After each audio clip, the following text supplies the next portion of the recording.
파월 의장의 생각처럼 지금 주가가 고평가돼 있는 상태라면 주식 팔아야겠죠. 특히 기술주, 성장주 위주로 포트폴리오를 갖고 계신 분들이라면 정말 대대적으로 수정을 해야 될지도 모르겠습니다. 자, 그런데요, 지금껏 이런 논쟁이 없었던 것은 아니고요. 이런 논쟁들이 있을 때마다 결과적으로 보면 시장은 거뜬히 이겨내고 여지껏 올라왔단 말이죠. 자, 그래서 이번 파월의 생각을 또 고지고대로 받아들이지 못하겠습니다. 더 프리미어 강관우 대표 나와 계신데요. 파월의 생각과 같을까요, 다를까요? 한번 들어보겠습니다. 어서 나오십시오. 안녕하십니까.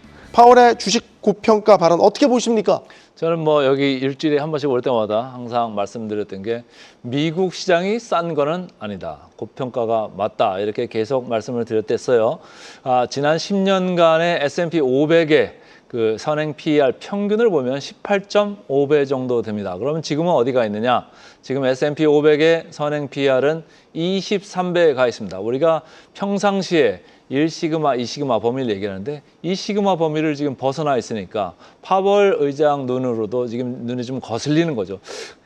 너비시하면서 금리를 인하는 하고는 싶은데 자꾸 저게 걸리는 모양입니다. 그래서 주가가 좀 잠시 멈춰졌으면 자기가 요걸 바가지로 안 얻어먹을 것 같은데 금리 인하를 하면은 이게 주가가 뛸 것 같으니까 지금 자꾸 염려가 되는 거죠. 그런데 우리가 교과서적으로 금리가 25bp나 50bp 이렇게 내릴 때마다 사실은 지수 같은 경우는 5% 그리고 또 추가로 5% 그러니까 50bp 정도를 내린다라고 하면은 지수는 전체적으로 10%가 올라가는 게 맞아요. 그리고 지금 S&P 500으로 보면 6,600에 가 있지 않습니까? 지난번에 6,000에서 6,600까지 단박에 이렇게 올라온 건데 두 번의 금리 인하를 이미 반영하고 있는 미국 시장이다. 근데 개별로 봤을 때 주가가 폭등하는 그리고 급등하는 이런 주식들이 많으니까 아무래도 파월 의장 눈에는 거슬린 게 많은가 봅니다. 네.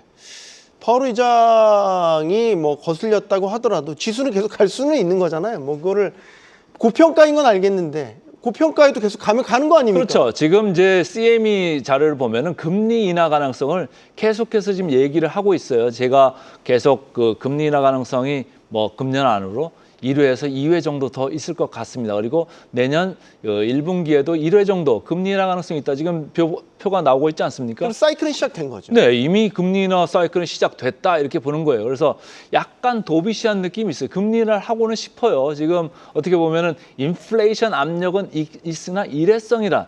는 이런 생각을 이제 많이 하는 것 같고 경기가 둔화되는 거는 지금 눈에 좀 보인다. 제조업이고 서비스 PMI 숫자들이 지금 안 좋게 나오고 있잖아요. 그러니까 좀 내리고는 싶은데 주가가 먼저 그렇게 달려버리니까 좀 안 좋다, 마음이 불편하다 이런 얘기인데 교과서적으로 금리를 인하하면 멀티플은 올라가게 돼 있습니다. 그래서 네. 지금 저렇게 두세 번 정도 한다고 하면은 이게 그렇게 조정을 세게 받을 것 같지는 않다 이렇게 생각을 하고 있습니다. 네, 미국을 대표하는 지수는 역시 S&P 500인데 지금 6,650선 위로 또 올라가고 있고 지금 그 앞서 저희가 살펴봤던 골드만삭스 전망치를 보면 올해 6,800, 내년 7,200까지 매우 강세장을 계속해서. 그러니까 그런 것도 전체적으로 금리 인하를 숫자적으로 반영을 하니까 그런 수치가 나온 건 물론 거기에 이제 미국 기업들의 이익이 늘어나는 것도 있겠습니다만 금리 인하는 상당한 주가 강세에 동인이 되기도 합니다.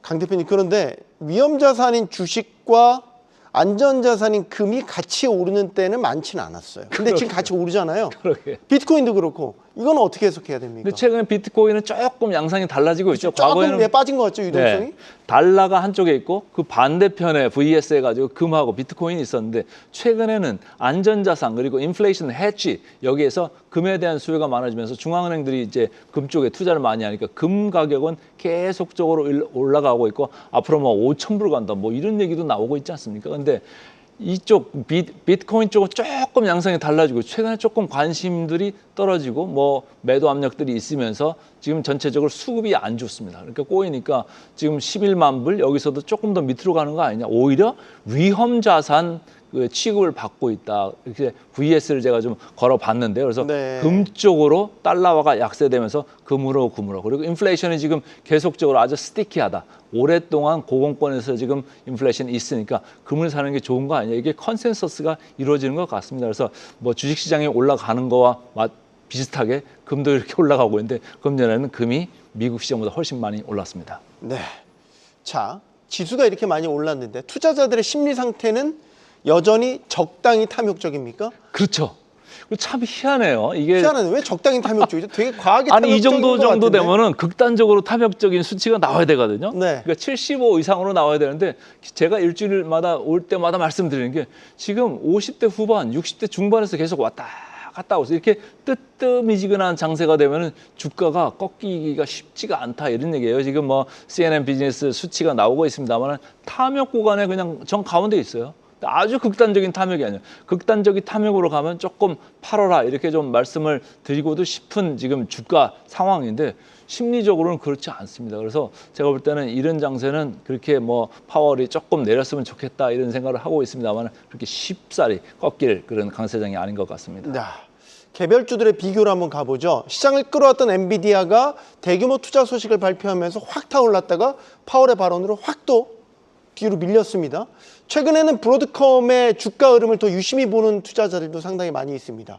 잘 나갔거든요. 브로드컴이 생각보다 안 꺾여요. 오르고 나서. 그러게요. 엔비디아냐 브로드컴이냐 두 개를 비교한다면 어떤 의견이십니까?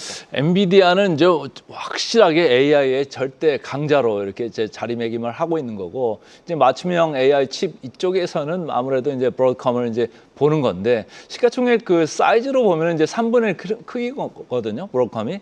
그러니까 지금 엔비디아는 상당히 커질 대로 커졌다 이렇게 생각하는 사람들은 이제 브로드컴으로 가고 있는 거고 그다음에 또 다각화 이쪽이 뭐 ASIC 칩만 있는 게 아니고 이쪽에 네트워킹 쪽도 있지 않습니까? 네. 네트워크 쪽도 있으니까 안정적인 뭐 수익 기반이 있다 이렇게 생각하는 그 성향의 투자자들은 브로드컴으로 갈 수 있는 건데 공격적으로 성장 지형형이다. 나는 이 AI 시장 판을 다 먹어야 되겠다 이렇게 생각하는 사람들은 이제 엔비디아에 남아 있는 거죠. 그래서 보면은 한쪽은 엔비디아 같은 경우는 지금 밸류에이션이 많이 내려왔습니다. 30배 정도로 내려와 가지고 적정한 수준보다 조금 낮은 이런 수준인 거고 브로드컴이 약간 그 특수성을 감안해 가지고 그리고 사이즈 면에서 좀 작기 때문에 더 성장성을 쳐준 그런 면이 있습니다만 둘 다 저는 가져가고 싶다 이런 생각을 하고 있어요. 다만 최근에 브로드컴이 너무 급하게 한번 스파이크가 있었기 때문에 최근에 조금 밀려 내려와 있다 이렇게 생각을 합니다. 그래서 둘 다 뭐 양쪽 다 포기하기 쉽지 않은 그런 AI 웨이브 시대의 총하다 이렇게 보고 있습니다. 최근에 몇 차례 제기됐던 AI 거품론 이걸 비웃기라도 하듯이 사실 AI 관련주들의 강세가 이어지고 있습니다. 조금 쉬나 싶었던 팔란티어도 다시 부활했고 또 뭐 양자라는 테마를 등에 업은 뭐 아이온큐 같은 경우도 와 무섭게 오르네요 정말. 그냥 딱딱 얘기하는 게 무섭게가 맞는 표현인 것 같아요. 네. 자, 차트를 한번 보시면 진짜 이게 하늘로 무슨 로켓 발사대 올라가는 같은 느낌으로 주가가 지금 저렇게 올라가고 있어요. 오른쪽에는 이제 아이온 Q인데 밑에를 보시죠. 밑에가 RSI거든요. 그게 네. 90 정도까지 지금 육박을 하고 있어요. 아주 과열이 상당히 돼 있다 이렇게 보는 거예요. 근데 팔란티어하고 아이온큐는 이제 같은 선상에서 비교하기가 좀 그런 게 시가총액이 거의 5%밖에 안 돼요. 아이온큐가 네. 상당히 작기 때문에 작은 회사들이 클 때는 어마어마한 속도로 크지 않습니까? 그러니까 이쪽에 대한 이제 기대를 많이 걸고 있고 아무래도 이쪽에서 그냥 지금 현존하는 컴퓨팅보다 양자 컴퓨팅으로 가면 1000배 더 빠르게 할 수 있다 이런 거 얘기를 하니까 거기에 이제 기대를 계속적으로 넣고 있는데 파월 의장도 이렇게 얘기한 바가 있기 때문에 저렇게 좀 올라가고 RSI가 저렇게 막 70을 넘어서 90대까지 가 있는 주가가 계속적으로 그 고공권에 있기는 쉽지는 않을 겁니다. 그래서 저 같으면 한 반 정도는 덜어내고 좀 다른 쪽으로 가지 않을까 이렇게 생각을 해보고 있습니다. 짧게만 마지막 마이크론 실적 발표했고 오늘 삼성전자가 매매 공방 끝에 결국 상승했더라고요. 네. 마이크론이 뭐 어닝 서프라이즈 수준 실적 내놨으니까 반도체 섹터의 강세는 당분간 이어진다 이렇게 보시면 저는 뭐 마이크론 같은 경우는 전체적으로 미국 시장이 과대적으로 고평가돼 있다 이렇게 저는 얘기를 할 수 있는데 마이크론 전혀 그렇지 않습니다. 마이크론 선행 PR 12배, 13배에 불과하다. 그리고 지금 AI 관련돼서 큰 물결이 오고 있고 여기서 모든 배들이 뜨고 있는데 거기에 대표적으로 한 회사를 꼽으라고 하면 마이크론이고 여전히 저평가돼 있는 회사가 맞습니다. 알겠습니다. 자, 더 프리미어 강관우 대표 통해서 다양한 이야기 들어봤습니다. 고맙습니다.